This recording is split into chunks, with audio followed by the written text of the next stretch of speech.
Now, has this worked against you at any point? When people look at you changing parties, do they interpret that as an indecision quality or anything along those lines? They could. I mean, you leave yourself to be criticized by both parties, Yeah. and it's pretty consistent. I am criticized by both parties, Right. and they're right, because I'm against them. Right.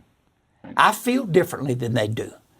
I don't think to elect a Republican is going to change America. I don't think to elect a Democrat is going to change America. I think we need to elect a woman or a man who is committed to reform, who is committed to changing America. Right. And the biggest change I would make, House Bill 1, will be campaign reform. No super PACs. PAC contributions equal to individual contributions, not twice as much. Right. Full disclosure, 48-hour reporting, no lobbyist can bring a check, and criminal penalties to the politicians who violate these rules. That would be my first start. That's my favorite start. That's my favorite start. And that's the way we change the tax code. That's the way we change the budget code. That's the way we get bank reform. Quit taking their money. Treat them fairly. Right. But don't be bought by them. Right. Now, you talk about being bought. You know, Santorum's got literally walking around with him humongous billionaire contributors. These campaigns it takes money to become president. Money. Tons of money. Let me just say this. I'm not picking on Rick Santorum, but here's the way it works. I'm just saying, it takes money, and we talked earlier. Obama's raising $1 billion. Guess where he's raising it from? His first fundraiser was on Wall Street.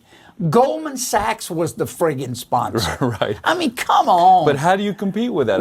I understand, but you have to make it an issue. You have to live. You can't give the speech. You have to live the speech. Right. I'm in the roughest part now. I've raised $400,000.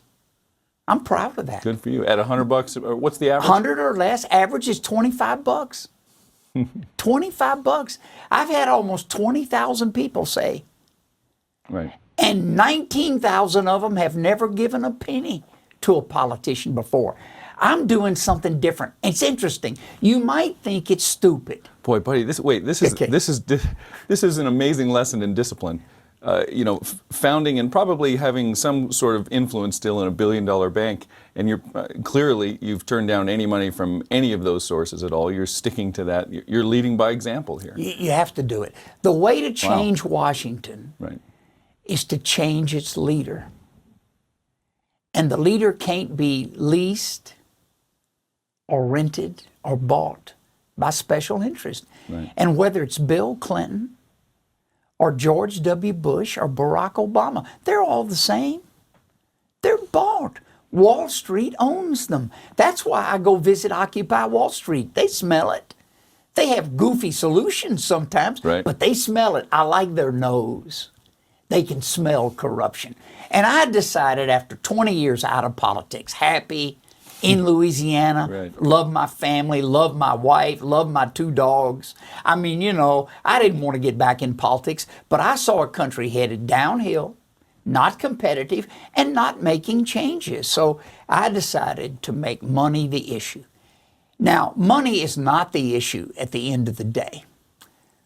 When you're dying on your deathbed, I would guess that I wouldn't ask the question, how much money do I have?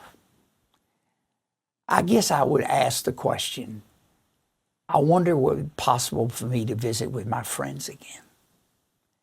There are issues more important than money. Yeah. But in a republic, the elected officials are elected to represent the people. And it's my position that they represent the money now. And people come second. And when people come second, you have a tax code where GE pays no taxes and makes $15 billion, and the average barber makes $60,000 and pays $20,000 in taxes. It's not fair. It's just not right. It's not right. It's like it should be the common sense party. There's no question about it. And I'm looking for a party. You ask me, can I say, well, Buddy can't make up his mind. I guess it's true. I've been a Democrat for 20 years. I've been a Republican for 20 years. And I've decided that I'm going to be independent. that I'm going to be independent of the parties and I'm going to be independent of the big checks, that I will stand with the people. And when I'm president, I will ask Democrats and Republicans to join me in rebuilding America. What a novel idea that is.